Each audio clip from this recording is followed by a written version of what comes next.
जी चलिए अब हम नेक्स्ट क्वेश्चन देखते हैं। देखिए क्या दे रखा है क्वेश्चन में। सबसे पहले हम फ़ोटो बना लेते हैं, ठीक है। तो ये हमारा क्वेश्चन नंबर 4 है और इसमें फ़ोटो देखिए क्या दे रखा है। ये एक वेलोसिटी टाइम ग्राफ है और यहाँ पर फ़ोटो ये दे रखा है कि कुछ ये इस तरीके से फिर इस तरीके से, ठीक है। बस इतना ही दे रखा है। यहाँ पर ये बोल रहा है कि ये 20 मीटर पर सेकेंड, अगर हम वेलोसिटी की बात करें तो इसकी यूनिट मीटर पर सेकेंड और टाइम आपका सेकेंड में दे रखा है, ठीक है। ये सेकेंड में दे रखा है। चलिए अब हम इसमें देखते, देखिए ये 5 सेकेंड पे बात हो रही है, ये 5 सेकेंड है और ये ओरिजिन है मतलब 0 सेकेंड, ठीक है। अब देखिए क्वेश्चन ए, इसमें ऑप्शन ये हमारा ट्रू और फॉल्स का है, ये ट्रू और फॉल्स का केस है। अब इसमें देखिए अगर पहले की बात करें तो बोल रहा है कि कण विरामावस्था से चलना प्रारंभ करता है। पहले में ये बोल रहा है कि जो पार्टिकल यानी कि जो कण है वो विरामावस्था से चलना प्रारंभ करता है। क्या ये सही बात है? तो हम कहेंगे कि ये सही बात है। क्यों? क्योंकि जो कण है वो यहीं से चलना शुरू कर रहा है ना, तो विरामावस्था से चलना शुरू कर रहा है, ये सही है। सेकेंड की बात करें तो बोल रहा है कि कण हमेशा त्वरित रहता है। तो कण हमेशा त्वरित रहता है, तो पहले समझिए, हम कहेंगे कि कण हमेशा त्वरित नहीं रहता है। क्यों? क्योंकि 0 से 5 सेकेंड तक ही कण त्वरित है, अदरवाइज इसके बाद दिया गया है कि कण अपने समान या एक समान वेग से गति कर रहा है। उसके बाद कण एक समान वेग से गति कर रहा है, तो ये देखने को मिल रहा है। तो हम ये कहेंगे कि ये ऑप्शन गलत है। क्यों? क्योंकि हम ये देख रहे हैं कि 0 से 5 सेकेंड तक एक सरल रेखा यानी कि स्ट्रेट लाइन है, और स्ट्रेट लाइन जब ऐसा होता है वेलोसिटी टाइम ग्राफ में तो हमें त्वरण मिलता है। तो एक समान त्वरण है, तो इसमें हम कहेंगे कि यहाँ पर एक समान त्वरण है, एक समान त्वरण यानी यूनिफॉर्म एक्सेलरेशन है। और ये बात कर रहे हैं कि ये कहाँ तक दिख रहा है, 0 से 5 सेकेंड तक, 0 से 5 सेकेंड तक ये अपने को दिखने को मिल रहा है। आगे बोल रहा है इसमें कि हमेशा त्वरित रहता है, तो कहेंगे कि नहीं। क्यों? क्योंकि 5 सेकेंड से और उसके बाद हम देख रहे हैं कि यह एक समान वेग से गति कर रहा है, तो हम कहेंगे कि इसके बाद ये कण एक समान वेग से गति कर रहा है, एक समान वेग यानी कि यूनिफॉर्म स्पीड यानी यूनिफॉर्म वेलोसिटी से मूव कर रहा है। इसीलिए बी ऑप्शन आपका गलत होता है, ठीक है। सी की बात करें तो बोल रहा है कि पहले 5 सेकेंड तक त्वरण 4 मीटर पर सेकेंड स्क्वायर है। तो पहले 5 सेकेंड तक सी की हम बात कर रहे हैं, तो देखिए यहाँ पर ये हम देखते हैं कि ये वेलोसिटी है, तो ये आपका डेल वी है। डेल वी बराबर आपका 20 मीटर पर सेकेंड दिया है। 0 से 5 सेकेंड तक डेल टी है और टी दे रखा है 5 सेकेंड, ठीक है। तो हम जानते हैं कि यहाँ से जो त्वरण मिलता है वो आपका होता है del v by del t. Del v आपका 20 दे रखा है और डेल टी आपका 5 है, तो ये 5 चौक को 20 यानी कि 4 मीटर पर सेकेंड का स्क्वायर आ जाएगा। यानी कि 0 से 5 सेकेंड तक कण त्वरित हो रहा है, वो भी कितने से, 4 मीटर पर सेकेंड स्क्वायर से। इसका मतलब सी ऑप्शन आपका करेक्ट है, ठीक है। चलिए अब डी ऑप्शन की बात करते हैं। इसमें बोल रहा है आपसे कि इस कण का एटी ग्राफ बनाइए, मतलब त्वरण और समय के बीच का ग्राफ बनाइए कि क्या होगा, ठीक है। तो देखिए अगर हम त्वरण और समय के बीच का ग्राफ बनाएं तो ये समय है और ये त्वरण है। तो हम यहाँ पे ये कहेंगे कि 0 से 5 सेकेंड तक, 0 से 5 सेकेंड तक, 0 से 5 सेकेंड तक इसका त्वरण कितना है, 4 मीटर पर सेकेंड का स्क्वायर है, मतलब कांस्टेंट है। और कांस्टेंट का मतलब ये बदलने वाला तो है नहीं, और जब बदलता नहीं है तो ये क्या करते हैं, हम इसका ग्राफ कुछ इस तरीके से बना देंगे, ठीक है। इसका ग्राफ इस तरीके से बना देंगे और यहाँ से तो त्वरण है ही नहीं, तो इसका ग्राफ ये बन जाएगा, ठीक है। और यहाँ पर ये देखेंगे कि ये है 4 मीटर पर सेकेंड का स्क्वायर। समय तो बढ़ेगा, समय बढ़ेगा, लेकिन बोल रहा है कि 0 से 5 सेकंड तक, 0 से ये 5 सेकंड तक त्वरित होगा, वो भी एक समान त्वरण से। तो ये ग्राफ इसका ये बन जाएगा, समय बराबर 5 सेकंड ये। तो ये ग्राफ आपका बन गया AT, मतलब त्वरण और समय के बीच का ग्राफ, तो ये बन गया। ठीक है, तो इस तरीके से बनाएंगे। चलिए अब नेक्स्ट क्वेश्चन की बात करते हैं।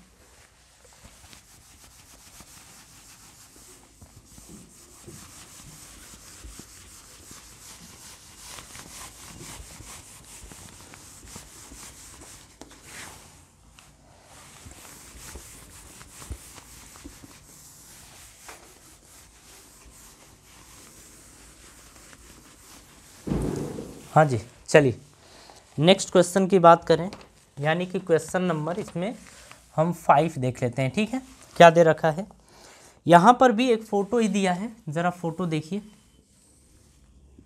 समय और वेग के बीच का ये फोटो दिया गया है।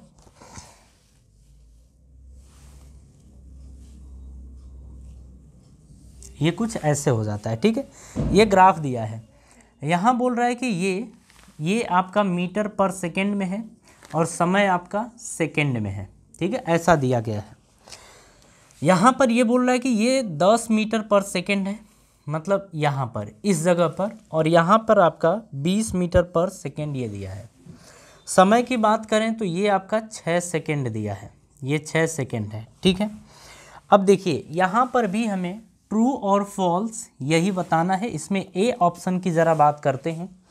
क्या दे रखा है, यहाँ पर बोल रहा है कि कण विरामावस्था से चलना प्रारंभ कर रहा है। तो आप खुद देखिए, क्या कण विरामावस्था से चलना प्रारंभ कर रहा है? नहीं, हम देख रहे हैं कि ये कण जो है वो 20 मीटर पर सेकेंड स्क्वायर 20 मीटर पर सेकेंड से चलना शुरू कर रहा है, क्योंकि इस फोटो में देख रहे हैं कि जब समय t बराबर 0 है तो कण का वेग कितना है, 20 मीटर पर सेकेंड। तो ये ऑप्शन गलत है, विरामावस्था से चलना प्रारंभ नहीं कर रहा है। अगर हम यहाँ पे बोलें तो हम कहेंगे कि t = 0, मतलब इस समय पर कण का वेग है 20 मीटर पर सेकेंड, यानी कि प्रारंभिक वेग 20 मीटर पर सेकेंड है। नेक्स्ट यानी कि बी की बात करें तो 20 में दे रखा है कि 5 सेकेंड तक कण का त्वरण 5 सेकेंड तक कण का त्वरण 0 है। तो ये गलत बोल रहा है, 5 सेकेंड तक कण का त्वरण 0 नहीं है। ठीक है, अच्छा इसको हम ना 5 सेकेंड ले लेते हैं, ये ज़्यादा बेटर रहेगा, 5 सेकेंड। तो यहाँ पर बोल रहा है कि 5 सेकेंड तक कण का त्वरण 0 है। तो ये गलत बात है, क्यों? क्योंकि देखिए हम देख रहे हैं कि ये वेलोसिटी और टाइम के बीच का ग्राफ है, और ये जब ऐसा होता है, एक सरल रेखा होती है, तो ये एक समान त्वरण को बताती है। एक समान, इससे क्या पता चल रहा है, एक समान त्वरण के बारे में पता चल रहा है, यूनिफॉर्म एक्सेलरेशन के बारे में पता चल रहा है। जबकि ये बोल रहा है कि 5 सेकेंड तक कण का त्वरण 0 है, तो ये गलत है, 0 नहीं है। ठीक है, नेक्स्ट यानी कि सी की बात करें तो हमसे बोल रहा है कि कण का त्वरण ज्ञात करिए। अब यहाँ पर कण का त्वरण ज्ञात करना है, तो ज़रा देखिए कण का त्वरण क्या होगा। तो अगर हम बात करें यहाँ पे इसमें, तो शुरुआत में यानी कि v1 शुरुआत में कण का वेग कितना था, 20 मीटर पर सेकेंड। फाइनली मतलब बाद में कण का वेग कितना हो गया है, v2 बराबर हो गया है आपका 10 मीटर पर सेकेंड। अगर हम डेल v की बात करें तो डेल v होता है v2 माइनस v1। तो v2 माइनस v1 की बात करें तो v2 10 दे रखा है और v1 आपका 20 है, घटाएंगे तो आएगा -10 मीटर पर सेकेंड। अगर हम डेल t की बात करें तो समय देखिए 0 से 5, यानी कि ये 5 सेकेंड दे रखा है। और अगर हम त्वरण की बात करें तो a बराबर होता है del v by del t is equals to, del v की वैल्यू आप देख रहे हैं -10 और डेल t 5 है, तो 5 दूनी 10 यानी कि -2 मीटर पर सेकेंड स्क्वायर आ जाएगा। तो जो कण का त्वरण है वो -5 मीटर पर सेकेंड का स्क्वायर है। ठीक है, अब यहाँ पर हमसे बोल रहा है कि आप ग्राफ बनाइए, त्वरण का ग्राफ बनाइए, त्वरण और समय के बीच का ग्राफ बनाइए। तो डी, ये तो सी आ गया ना, सी कितना है, -2 मीटर पर सेकेंड का स्क्वायर। अब हमें त्वरण का ग्राफ बनाना है। अब जरा यहाँ देखिए, ये समय है और ये आपका एक्सेलरेशन यानी त्वरण है। त्वरण आप खुद बताइए आपका कितना है, -2 मीटर पर सेकेंड का स्क्वायर, ये त्वरण है। कैसा है, -2 मीटर पर सेकेंड का स्क्वायर, यानी कि यह एक सरल रेखा बनाएगी। और कहाँ बनेगा, -2 आपका ऊपर रहेगा कि नीचे रहेगा, आप खुद सोच के देखिए। तो -2 आपका नीचे रहेगा और यह एक कांस्टेंट यानी कि नियत है, तो इसका ग्राफ बनेगा आपका ऐसा। ठीक है, तो ये आपका आएगा -2 मीटर पर सेकेंड का स्क्वायर और ये ग्राफ आपका बनेगा त्वरण और समय के बीच। Got it. चलिए, बात आपको समझ में आ गई। तो ये हमारा क्वेश्चन यहीं पे कंप्लीट होता है। अब नेक्स्ट क्वेश्चन की बात करेंगे।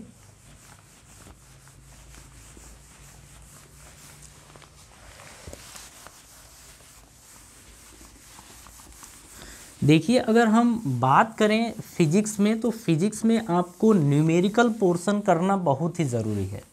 हम थ्योरी करने के बाद अगर न्यूमेरिकल नहीं करते हैं तो ये समझिए कि थ्योरी भी पढ़ना आपका बेकार हो जाएगा, क्योंकि अगर आपको न्यूमेरिकल नहीं आता है तो थ्योरी पढ़ने में कोई बेनिफिट ज़्यादा नहीं है।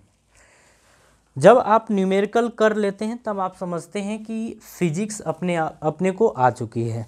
ठीक है, चलिए अब हम नेक्स्ट क्वेश्चन यानी कि 6 नंबर के क्वेश्चन की बात करें तो देखिए क्या दे रखा है।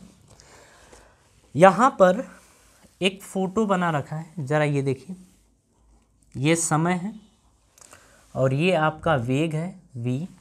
ये फ़ोटो कुछ इस तरीके से, फिर ये ऐसे गया है, फिर ये ऐसे, थोड़ा इसको और आगे बढ़ा लेते हैं, और फिर ये ऐसे है। और ये आपका समय आपका सेकंड में होगा और v आपका मीटर पर सेकंड में होगा। ठीक है, यहाँ अगर समझें तो देखिए, ये है, ये आपका 10 मीटर पर सेकंड दिया है, ये 0, यहाँ पर आपका दिया है ये 2 सेकंड, यहाँ पे आपका दे रखा है 4 सेकंड, ये आपका दे रखा है 5 सेकंड, और ये आपका दे रखा है 6 सेकंड, और ये आपका है 8 सेकंड। ठीक है, अब ज़रा इसमें क्वेश्चन समझिए। नीचे जो आपका ये थोड़ा नीचे खींचा है और ये बोल रहा है कि जब आप ये मिलाते हैं तो ये -10 मीटर पर सेकंड ये है। ठीक है, अब हमसे बोला है कि आप ना त्वरण ज्ञात करो, त्वरण ज्ञात करो। अब इसमें आप समझिए, ज़रा फर्स्ट की बात करते हैं। फर्स्ट हमसे बोल रहा है कि 0 से 2 सेकंड पर, मतलब या 2 सेकंड पर हमसे बोल रहा है कि 2 सेकंड पर त्वरण ज्ञात करिए, या ऐसे कि 0 से 2 सेकंड तक त्वरण कितना होगा आप ये बताइए।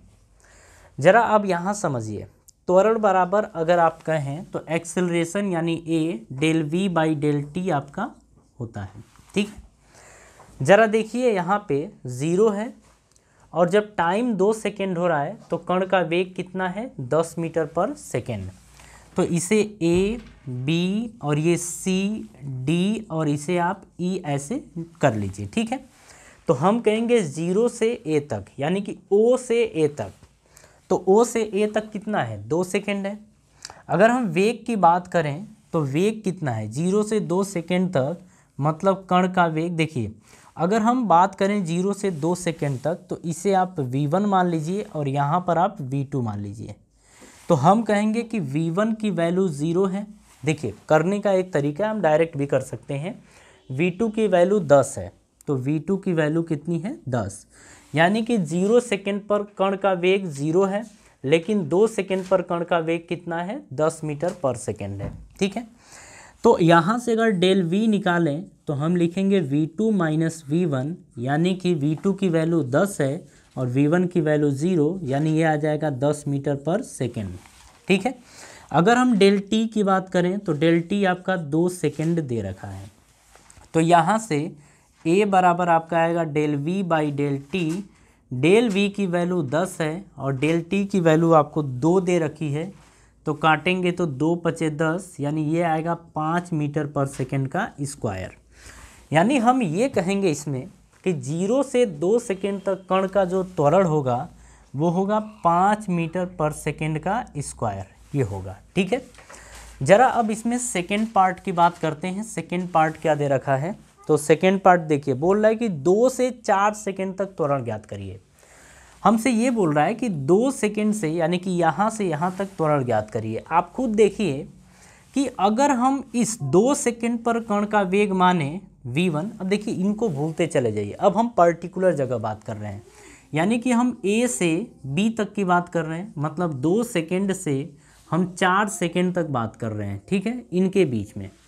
तो अगर इसको आप v1 ऐसे मान के चलिए, इसको आप हटा दे रहे हैं। ठीक है, इसको भी हटा दे रहे हैं। अगर इसको v1 मानिए और इसको v2 मानिए, तो ये बताइए 2 सेकेंड पर कण का वेग कितना है v1, और v1 की वैल्यू कितनी दे रखी है 10, तो v1 बराबर आपका आएगा 10 मीटर पर सेकेंड। अगर यहीं पे बात करें 4 सेकेंड पर, तो 4 सेकेंड पर कण का वेग कितना है v2, और v2 है तो v2 बराबर भी कितना आपका दे रखा है 10, तो ये आएगा 10 मीटर पर सेकेंड। ज़रा डेल v निकालिए, डेल v बराबर आएगा v2 माइनस v1। v2 की वैल्यू 10 है, v1 की वैल्यू 10 है, तो ये आएगा कितना 0। ठीक है, तो ये आ गया 0। अब आगे डेल t की अगर बात करें तो डेल t कितना आएगा, तो यहाँ से 4 t2 कितना है, इसको t2 मान लीजिए, इसको t1, तो t2 माइनस t1 यानी कि 4 माइनस 2, तो ये आएगा 2 सेकेंड के बराबर। तो यहाँ पर अगर हम a की बात करें त्वरण, तो लिखेंगे del v by del t. Del v की वैल्यू कितनी है 0, डेल t की वैल्यू 2, 0 बाई समथिंग क्या होता है 0 मीटर पर सेकेंड का स्क्वायर। आप ऐसे भी बोल सकते हैं कि a से b तक यानी 2 से 4 सेकेंड तक कण जो है, कण एक समान वेग से चल रहा है, और जब भी एक समान वेग आता है तो त्वरण क्या होता है 0 होता है। ठीक है, तो आप मैथमेटिकली भी समझ गए, आप वैसे भी समझ सकते हैं। ठीक है, तो यहाँ पर बोलेंगे कि त्वरण जो होगा वो 0 होगा। ठीक है, चलिए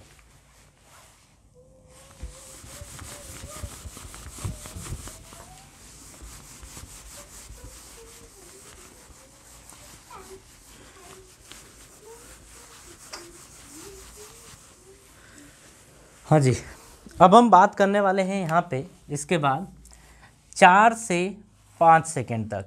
ठीक है, 4 से 5 सेकेंड तक, कि 4 से 5 सेकेंड तक क्या होगा।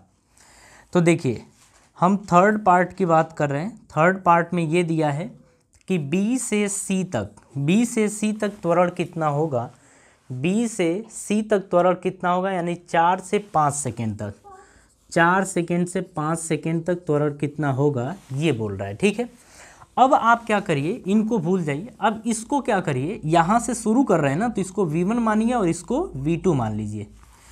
तो अगर हम v1 की बात करें तो v1 आप देखिए, v1 किसके बराबर है 10 मीटर पर सेकेंड, 10 मीटर पर सेकेंड।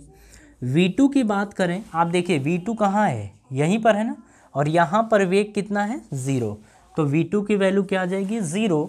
डेल v की अगर बात करेंगे तो v2 माइनस v1, और v2 की वैल्यू 0 है और v1 की वैल्यू 10 है, तो ये ओवरऑल आ जाएगा माइनस 10 मीटर पर सेकेंड। ठीक है, अगर यहाँ से हम त्वरण देखें तो a बराबर आपका आएगा del v by del t. अगर डेल t की बात करें तो डेल t कितना है, डेल t बराबर हम लिखेंगे t2 माइनस t1। अगर t2 की बात करें तो t2 5 मान लीजिए और t1 4, तो 5 माइनस 4 बराबर 1 सेकेंड आपका ये आ जाएगा। ठीक है, तो यहाँ से आप देख रहे हैं कि जो वेग यानी कि डेल v की वैल्यू है वो माइनस 10 है, और जो डेल t की वैल्यू है वो 1 है, तो ओवरऑल आएगा माइनस 10 मीटर पर सेकेंड का स्क्वायर। यानी हम यहाँ पे ये बोल रहे हैं कि B से C तक का जो त्वरण होगा वो माइनस 10 मीटर पर सेकेंड का स्क्वायर होगा। ठीक है, अब बात करेंगे C से D, कि C से D तक का त्वरण कितना होगा। इसे अब हटाते हैं।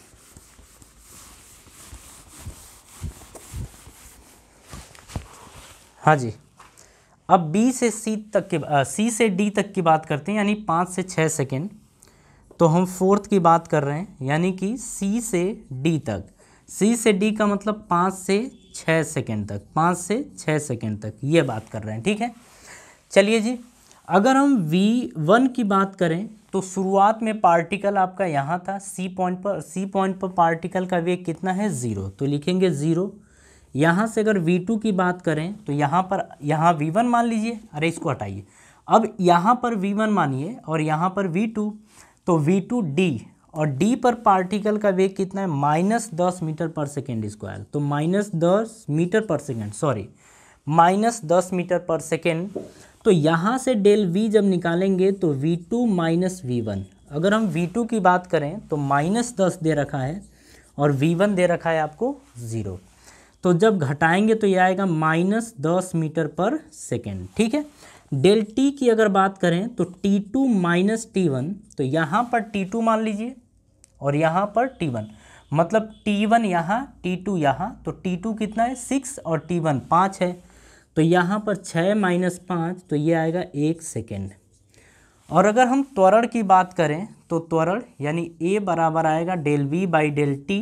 डेल V की बात करें तो डेल V -10 है, -10 बटे में डेल ये डेल T कितना है 1 सेकेंड, तो 1 बराबर आएगा -10 मीटर पर सेकेंड का स्क्वायर। यानी कि हम ये कहेंगे कि 5 से 6 सेकेंड तक जो कण का त्वरण रहेगा वो -10 मीटर पर सेकेंड का स्क्वायर रहेगा, ठीक है।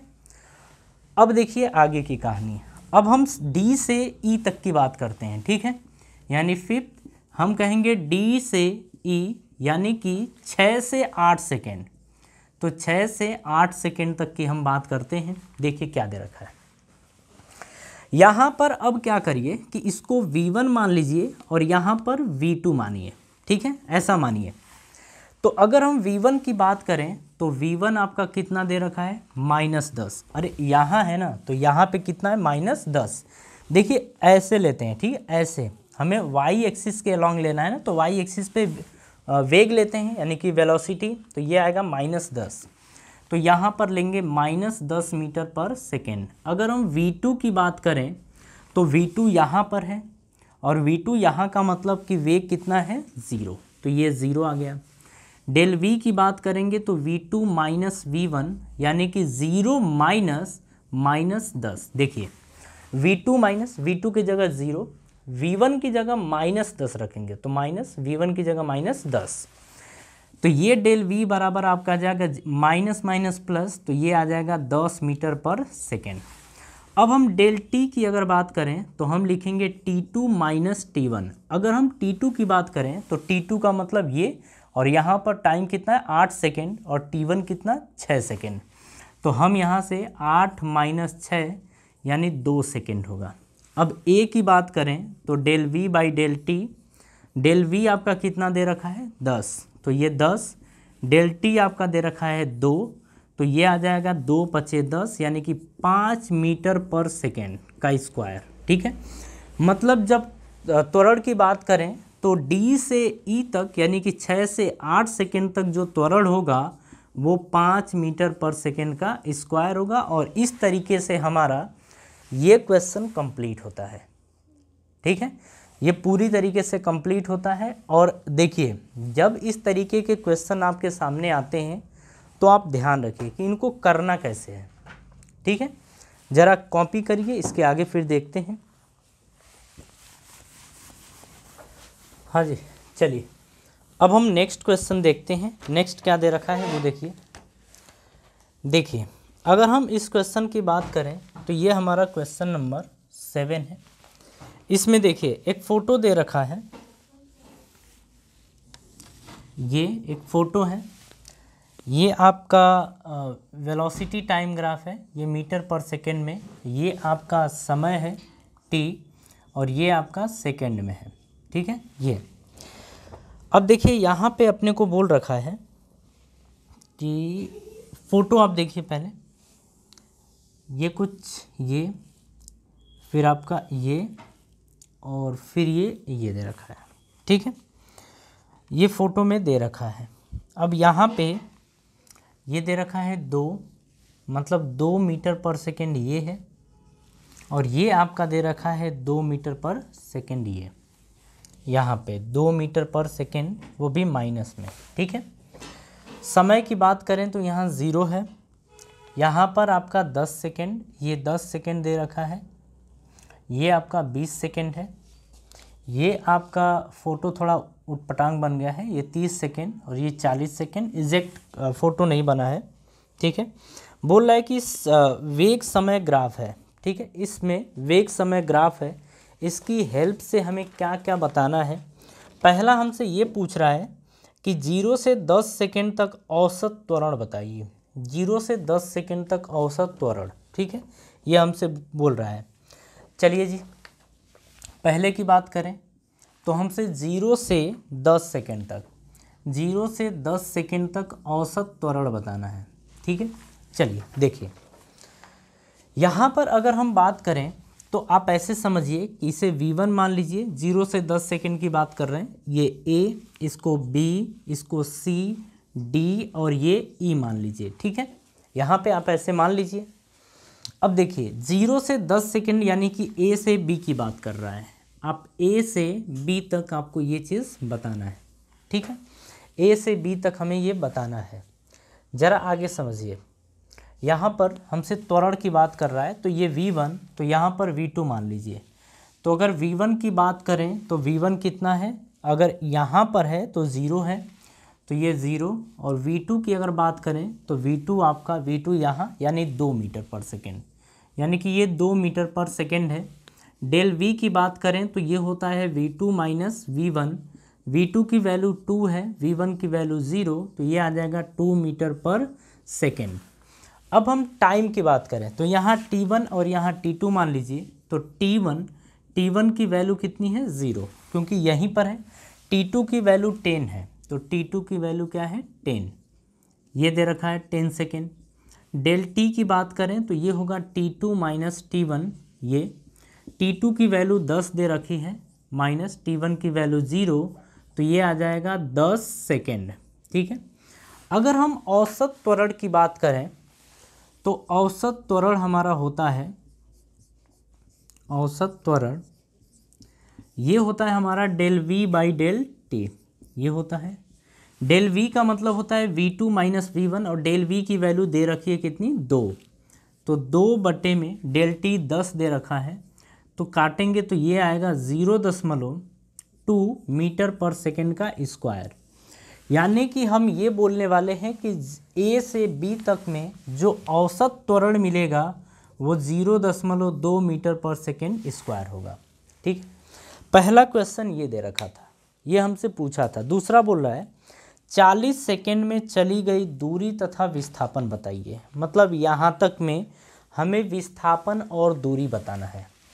अब यहाँ समझिए, हम अगर क्षेत्रफल की बात करें तो वेग और समय के क्षेत्रफल से हमें मिलता है विस्थापन, या फिर हम कहेंगे यहाँ पर दूरी, तो हमें विस्थापन मिलता है या फिर दूरी मिलता है, ठीक है।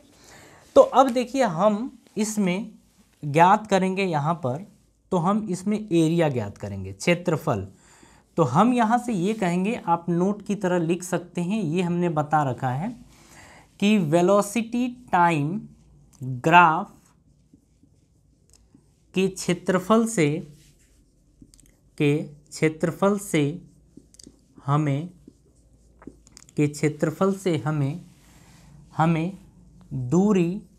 दूरी या विस्थापन मिलता है। अब दोनों निकालने का अलग अलग तरीका है, ठीक है, दूरी या विस्थापन मिलता है, ये आप नोट में लिख सकते हैं अपने, ठीक है, दूरी या विस्थापन मिलता है। अब यहाँ से अगर बात की जाए कि हम अगर मान लीजिए कि निकालना चाहते हैं दूरी या विस्थापन या फिर क्षेत्रफल की अभी बात कर लें, ठीक है, तो हम बात करते हैं त्रिभुज, अगर क्षेत्रफल की बात करें तो त्रिभुज ABC, तो हम बात कर रहे हैं कि त्रिभुज ABC का क्षेत्रफल, तो अगर हम इसके क्षेत्रफल की बात करें तो आपको पता है हाफ बेस इंटू हाइट होता है, मतलब आधा गुणे आधार गुणे लंब यानी कि ऊंचाई, ये होता है, ठीक है, ये होता है इसका क्षेत्रफल। तो आधार गुणे लंब का आधा, तो 1/2। यहाँ पे हम बात करेंगे 0 से 20 सेकेंड तक, तो हम बात करेंगे 0 से 20 सेकेंड तक, 0 to 20 सेकेंड यहाँ तक। अगर हम बात करें तो हाफ, बेस कितना दे रखा है, तो अगर हम इस त्रिभुज ABC की बात करें तो आधार ये पूरी दूरी, ये दूरी किसके बराबर है, 0 से 20 सेकेंड, यानी कि ये दूरी है 20 सेकेंड के बराबर, यानी 20 के बराबर, 20 के बराबर। तो यहाँ आधार 20 हो गया। लंब की बात करें तो इसकी ऊंचाई कितनी है, त्रिभुज की ऊंचाई कितनी है, तो ये देखिए ये 2 के बराबर दे रखा है। ये किसके बराबर है, 2 के बराबर। ये देखिए यहाँ पर मीटर पर सेकेंड या टाइम इससे कोई लेना देना नहीं, आधार और ऊंचाई आप बस देखिए। तो ऊंचाई देख रहे हैं 2 है, 2 से 2 काटेंगे तो ये बचेगा 20, ठीक है, ये 20 आ गया। अब आगे की कहानी समझिए। 20 मीटर पर सेकेंड स्क्वायर, ये सब कुछ नहीं लिखना है कि मतलब मीटर का स्क्वायर या फिर मीटर, अभी कुछ नहीं लिखना है, अभी बस समझिए। अब हम देखेंगे इसका क्षेत्रफल। तो इसका जो क्षेत्रफल होगा तो हम कहेंगे त्रिभुज CDE का क्षेत्रफल। अगर हम इसके क्षेत्रफल की बात करें तो यहाँ पर हाफ बेस इंटू हाइट, तो हाफ बेस की बात करें तो यहाँ से यहाँ तक की दूरी कितनी है, तो देखिए ये 20 दे रखा है, ये 40, तो 40 में से 20 घटाएंगे तो ये दूरी मिलेगी 20। तो आधार कितना हो गया 20। ऊंचाई की बात करें तो ये देखिए, ऊंचाई की बात करें तो यहाँ से यहाँ तक की कितनी है 2, तो ये आएगा 2, तो ऊंचाई आ गई 2, 2 से 2 कैंसिल हो गया तो आ गया 20, ये आ गया। अब यहाँ से इसके बाद की कहानी समझिए। अगर हमें विस्थापन पूछ रहा है, अगर इस क्षेत्रफल की बात करें तो ये क्षेत्रफल आपका निगेटिव होगा, सॉरी ये क्षेत्रफल आपका ऋणात्मक यानी निगेटिव होगा, और ऊपर का जो क्षेत्रफल मिलेगा वो पॉजिटिव होगा, ठीक है। तो विस्थापन के समय इस बात का ध्यान रखना है। विस्थापन की बात अगर हम करते हैं तो जो प्लस में होता है उसको प्लस में रखते हैं और जो माइनस में होता है उसको माइनस में। तो विस्थापन बराबर हम कहेंगे इस त्रिभुज का क्षेत्रफल, यानी त्रिभुज ABC का क्षेत्रफल प्लस, अब देखिए ये आपका नीचे है ना तो माइनस में, तो हम लिखेंगे माइनस त्रिभुज CDE का क्षेत्रफल, हम ये बोलेंगे, ठीक है। अब देखिए यहाँ से अगर हम इसके क्षेत्रफल की बात करें तो ये 20 दे रखा है प्लस, अब यहाँ पे ये -20, ओवरऑल आ जाएगा विस्थापन, देखिए ये 20 होगा प्लस माइनस माइनस ये 20 बराबर क्या आ जाएगा 0। तो अगर हम विस्थापन की बात करें तो विस्थापन 0 होगा।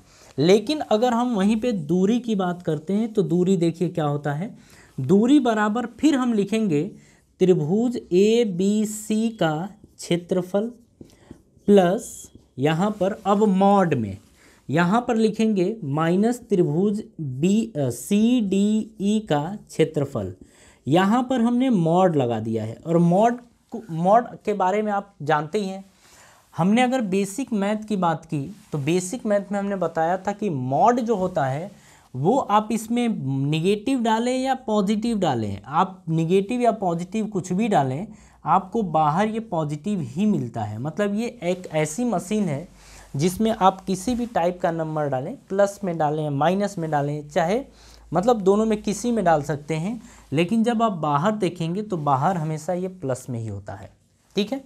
तो अब जरा यहाँ पे समझिए, इस त्रिभुज के क्षेत्रफल की बात करें तो कितना दे रखा है 20 प्लस, अब यहाँ पे मॉड ये -20 ये ऐसे रखेंगे तो ये 20 प्लस, अब देखिए माइनस किस में कन्वर्ट हो जाएगा प्लस में 20, और ये आ जाएगा 40 मीटर, ठीक है। तो अगर दूरी की बात करें तो दूरी 40 मीटर होगी और विस्थापन होगा 0, विस्थापन कितना होगा 0। तो इस तरीके से ये हमारा क्वेश्चन कंप्लीट होता है। लेकिन देखिए ग्राफ वाले क्वेश्चन की बात करें तो आपको मतलब इन बातों का ध्यान रखना पड़ेगा कि किस तरीके से हम क्वेश्चन सॉल्व करें और क्या हमसे पूछ रहा है, ठीक है। कॉपी करिए।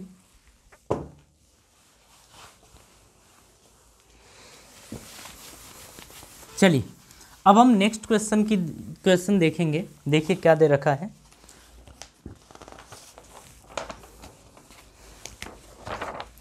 आप यहाँ पे फोटो देखिए, फोटो में ये दे रखा है कि संलग्न चित्र में एक्स एक्सिस के अनुदिश गतिशील कण का वेग समय ग्राफ या वक्र है, ज्ञात कीजिए। अब क्या ज्ञात करना है वो देखिए, पहले ग्राफ बना लेते हैं। समय है, ये आपका वेग है जो मीटर पर सेकेंड में है, और ये कुछ इस तरीके से आपका ग्राफ दे रखा है, ठीक है। यहाँ पर ये बोल रहा है कि मतलब ये जब आप बनाएंगे तो ये 8 मीटर पर सेकेंड यानी कि 8 दे रखा है, और यहाँ पर ये 2 मीटर पर सेकेंड यानी 2 दे रखा है, ठीक है। और अगर समय की बात करें तो ये 4 सेकेंड ये दे रखा है, 4 सेकेंड, ये 0 सेकेंड से 4 सेकेंड तक की बात कर रहा है। इसमें हमसे ये बोल रहा है कि त्वरण, पहला बोल रहा है कि त्वरण ज्ञात करिए। तो अगर हम त्वरण की बात करें तो त्वरण होता क्या है? त्वरण होता है आपका del v upon del t, ये होता है। अगर यहाँ पर हम v1 की बात करें तो v1 आपको ये दे रखा है, और v2 की बात करें तो v2 आपको ये दे रखा है। तो अगर यहाँ पे डेल v की बात करें तो हम लिखेंगे v2 माइनस v1। अगर v2 की बात करें तो ये 8 है, और v1 आपका 2 दे रखा है, तो ये आ जाएगा 6 मीटर पर सेकेंड। तो डेल v की वैल्यू आपकी आ गई 6 मीटर पर सेकेंड। अगर हम डेल t की बात करें तो ये लिखेंगे t2 माइनस t1। अगर t2 की बात करें तो t2 आपका 4 दे रखा है, और t1 आपका 0 है, तो ये आ जाएगा 4 सेकेंड, ठीक है। तब त्वरण आपका यानी कि एक्सेलरेशन होगा del v by del t। Del v आपका दे रखा है 6 और डेल t 4, काटेंगे तो 2 दूनी 4 और 2 तिहाई 6 यानी 3/2, काटेंगे तो ये आएगा 1.5 मीटर पर सेकेंड का स्क्वायर। यानी कि हम ये कहेंगे कि जो इसका त्वरण है ये 1.5 मीटर पर सेकेंड का स्क्वायर है, ठीक है। कोई दिक्कत नहीं है, आप समझ रहे हैं ना कि ये हम इस ग्राफ की यहाँ से लेके यहाँ तक की बात कर रहे हैं, यानी कि 0 से 4 सेकेंड तक की बात कर रहे हैं। शुरुआत में इस कण का वेग कितना था? 2 मीटर पर सेकेंड।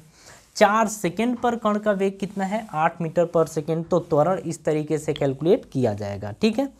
नेक्स्ट हमसे बोला है कि 0 से 4 सेकेंड तक चली गई दूरी ज्ञात करिए। 0 से 4 सेकेंड तक चली गई दूरी आप बताइए कितनी होगी, ठीक है। अब देखिए यहाँ पर अगर हम बात करें तो इस क्वेश्चन को सॉल्व कैसे किया जाएगा। दूरी की बात कर रहा है ना, तो दूरी में हम बोलेंगे कि इसका क्षेत्रफल। अब इसका क्षेत्रफल का मतलब ओ ए बी और ये सी, तो हम कहेंगे कि ऐसे बोल दें कि ये आपका चतुर्भुज दिख रहा है ना, ए 1 2 3 4 चतुर्भुज दिख रहा है, तो हम यहाँ पे बोल सकते हैं कि चतुर्भुज ओ ए बी सी का क्षेत्रफल। अब ये जो क्षेत्रफल प्रोवाइड करेगा यही दूरी देगा, यही दूरी देगा, ठीक है। चलिए जी, अब इस क्वेश्चन को करने का तरीका 2 तरीके से इसे सॉल्व कर सकते हैं। पहला देखिए, अब हम इसे क्या करते हैं, कुछ इस तरीके से कर लेते हैं, ठीक है। तो ये एक त्रिभुज बन गया, ऊपर वाला हिस्सा इसको डी मान लीजिए। तो हम ऐसा बोल सकते हैं कि इसे 2 पार्ट में बांटिए। हम कहेंगे कि त्रिभुज ए बी डी, त्रिभुज ए बी डी का क्षेत्रफल प्लस, अब देखिए हम यहाँ पे बोलेंगे चतुर्भुज ओ A D C, O A D C का क्षेत्रफल। अब हम इसके क्षेत्रफल की बात करें तो अगर हम त्रिभुज के क्षेत्रफल की बात करें तो आप समझिए, आप इसको आधार मानेंगे तो ये लंब होगा, अगर इसको आधार मानेंगे तो ये लंब होगा। तो हाफ आधार की अगर बात करें तो आधार यहाँ से यहाँ ए से डी का मतलब 0 से ओ से सी, और ओ से सी का मतलब यहाँ से यहाँ तक की दूरी कितनी है? 4। यहाँ से यहाँ तक की दूरी कितनी है? 4। तो यहाँ रखेंगे आधार कितना होगा? 4। लंब की बात करें तो ये देखिए ए से डी ये 4 है, डी से बी आप 8 में से 2 घटाएंगे तो कितना बचेगा? 6। 8 में से 2 घटाएंगे तो ये 6 बचेगा, यानी कि डी से बी तक की दूरी कितनी है? 6 प्लस। अब देखिए ये आपको क्या दिख रहा है, यहाँ से यहाँ तक की दूरी 2 है, अब देख रहे हैं ना, यहाँ से यहाँ तक की दूरी 2 दे रखा है, यहाँ से यहाँ तक की भी दूरी कितनी होगी 2, यहाँ से यहाँ 4 और यहाँ से यहाँ भी 4, तो ये एक आयत दे रखा है और आयत का क्षेत्रफल होता है लंबाई गुणे चौड़ाई। तो अगर हम बात करें कि ये लंबाई है ओ सी लंबाई, तो ओ कितना है, ओ से सी तक की लंबाई 4 है। चौड़ाई की बात करें तो सी डी 2 दे रखा है, तो ये देखिए 2 दूनी 4, 6 दूनी 12 और 4 दूनी 8, यानी कि ये आ जाएगा 20 मीटर। तो देखिए ये क्या निकल के आ गया, दूरी निकल के आया है, इसीलिए इसको मीटर में बोले हैं। ठीक है, यहाँ पर हम क्षेत्रफल की बात नहीं कर रहे, यहाँ पर हम दूरी की बात कर रहे हैं।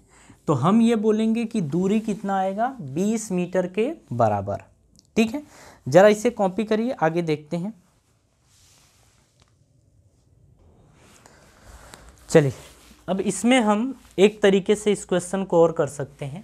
ठीक है, ज़रा अब देखिए कैसे कर सकते हैं। तो यहाँ पर एक फॉर्मूला होता है, उस फॉर्मूले की हेल्प से हम इस क्वेश्चन को कर सकते हैं। ये हमारा दूसरा पार्ट था, ये पहला पार्ट है। ठीक है, देखिए आपका 20 क्या आया है, 20 मीटर, यानी कि क्षेत्रफल क्या आया है, 20 मीटर का स्क्वायर। लेकिन जब हम दूरी की बात करते हैं तो ये 20 मीटर आया है। अब देखिए अगर हम इसको हटा दें तो ये आपको एक समलंब दिख रहा है। ठीक है, अच्छा ये होता क्या है, तो ये होता है कि एक समलंब में अगर 2 समांतर भुजाएं हों और कुल मिला के 4 भुजाएं इसके पास हों, जैसे 1 2 3 4, और 2 समांतर भुजाएं अगर हों तो इसको समलंब बोला जाता है। ठीक है, तो अगर हम इसके क्षेत्रफल की बात करें, यानी कि समलंब के क्षेत्रफल की बात करें, तो ये होता है हाफ गुणे, अब देखिए दोनों समांतर भुजाओं का योग, दोनों समांतर भुजाओं का योग, समांतर भुजाओं का योग गुणे उनके बीच की दूरी, ये सूत्र होता है। ठीक है, ये फॉर्मूला है। अगर ये फॉर्मूला आपको याद है तो आप इस क्वेश्चन का आंसर यानी कि दूरी जल्दी से कैलकुलेट कर लेंगे।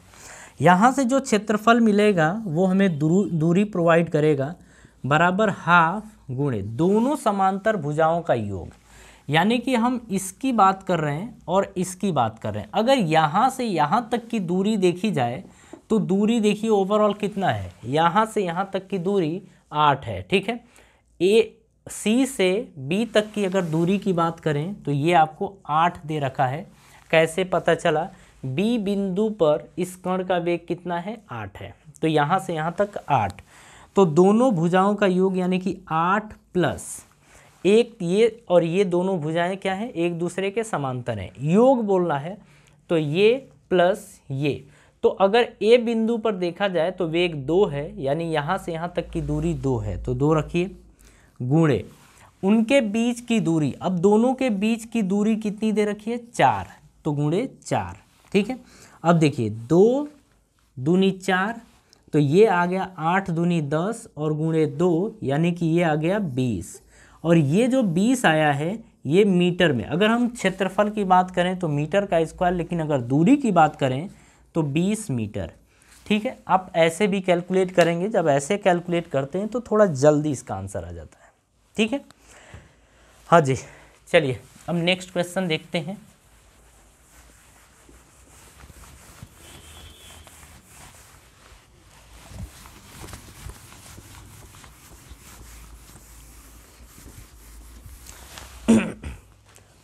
हाँ, नेक्स्ट क्वेश्चन क्या दे रखा है, सबसे पहले हम इसमें फोटो देखते हैं।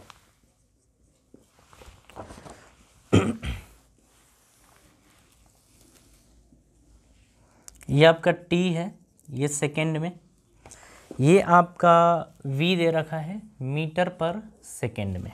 ठीक है, ये आपके पास कुछ ये इस तरीके से फोटो है, ये दे रखा है। ठीक है, फिर ये यहाँ से ये कुछ ये, और ये 30 मीटर पर सेकेंड यहाँ पे ये दे रखा है 0। टाइम की बात करें तो ये 4, ये 8, और इसकी बात करें तो ये 10 दे रखा है।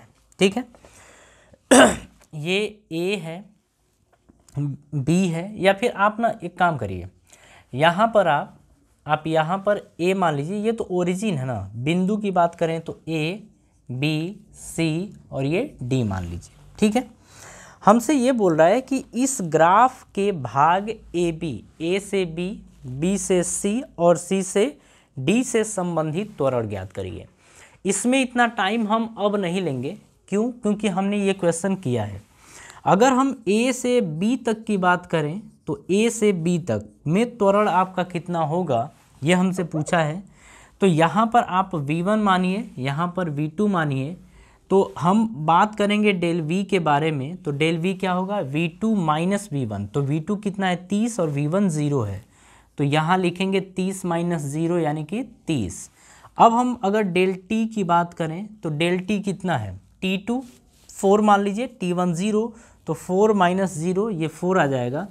a की बात करेंगे तो 30/4 ये आ जाएगा 15/2 यानी कि 7.5 मीटर पर सेकेंड का स्क्वायर। ये आपका त्वरण आ गया। अब बात करते हैं बी से सी। बी से सी आप देख रहे हैं कि ये वेलोसिटी टाइम ग्राफ है। v से c में कण का वेग परिवर्तित हो ही नहीं रहा है, कण का वेग बदल नहीं रहा है। तो हम अगर b से c की बात करें तो कण का वेग नहीं बदल रहा है, मतलब v2 माइनस v1, न v2 बदल रहा है और न v1। तो v2 की बात करें, अब यहाँ से मान लें इसको v1 और इसको v2 अगर मान लें तो v2 30 है, v1 भी 30 है, तो यहाँ पर 30 माइनस 30 लिखेंगे यानी कि आ जाएगा 0। तो डेल v 0 आ गया। अगर हम डेल t की बात करें तो 8 में से 4 यानी कि ये 4 सेकेंड बनेगा। यहाँ से अगर त्वरण की बात करें तो a बराबर del v by del t, del v की वैल्यू आपकी 0 है और डेल t 4 है, ये आ जाएगा 0। यानी कि त्वरण क्या होगा, यहाँ से इनके बीच का त्वरण 7.5 मीटर पर सेकेंड स्क्वायर था। इनके बी से सी तक त्वरण जो मिलेगा वो होगा 0 मीटर पर सेकेंड का स्क्वायर। सी से डी तक के अगर त्वरण की बात करें तो हम बात करने जा रहे हैं सी से डी तक। देखिए अगर यहाँ पे v1 की बात करें तो अब इसको हटाइए, अब इसको v1 और इसको v2 मानिए। v1 जो होगा वो 30 होगा, तो v1 30 हो गया, 30 मीटर पर सेकेंड। अगर v2 की बात करते हैं तो v2 आपका कितना होगा 0, क्योंकि यहाँ पर और यहाँ पर वेग कितना है 0, तो v2 कितना हो गया 0। तो डेल v की बात करते हैं तो ये आएगा v2 माइनस v1 यानी कि 0 माइनस 30 बराबर माइनस 30। और डेल t की अगर बात करते हैं तो डेल t क्या आएगा, ये t2 माइनस t1, 10 में से 8 घटाएंगे तो 2। a बराबर आपका आ जाएगा del v by del t यानी कि माइनस 30/2 यानी कि आ जाएगा माइनस 15। ये आ गया माइनस 15 मीटर पर सेकेंड का स्क्वायर। यानी कि यहाँ पर C से D तक में जो आपको त्वरण दिखेगा वो दिखेगा माइनस 15 मीटर पर सेकेंड का स्क्वायर, और यही हमारा आंसर होगा। ठीक है, तो देखिए अगर हम ग्राफ वाले क्वेश्चंस की बात करें तो हमने सारे तरीके के ग्राफ कर लिए हैं। ठीक है, आप ये ध्यान रखिएगा कि अगर आपको केवल एक्स एक्सिस के ऊपर यानी कि समय के ऊपर दिख रहा है तो अगर दूरी की बात करता है, अगर विस्थापन की बात करता है तो ऊपर वाले को पॉजिटिव लेंगे और नीचे जो भी ग्राफ में दिखेगा उसको हम लेंगे निगेटिव। तो ये आपको ग्राफ में ध्यान देना है। लेकिन अगर हम दूरी की बात करें तो दूरी में आप ऊपर प्लस लेंगे और नीचे भी प्लस लेंगे, माइनस की ज़रूरत दूरी में नहीं पड़ेगी। ठीक है, तो खैर ये क्वेश्चन हमारा यहीं पे कंप्लीट होता है। ठीक है, तो ग्राफ वाले क्वेश्चन की बात करें तो ग्राफ वाले सारे क्वेश्चन आपके कंप्लीट हो गए हैं। अगर कुछ क्वेश्चन और आएंगे तो उनको भी अपन देखेंगे। ठीक है, तो थैंक यू।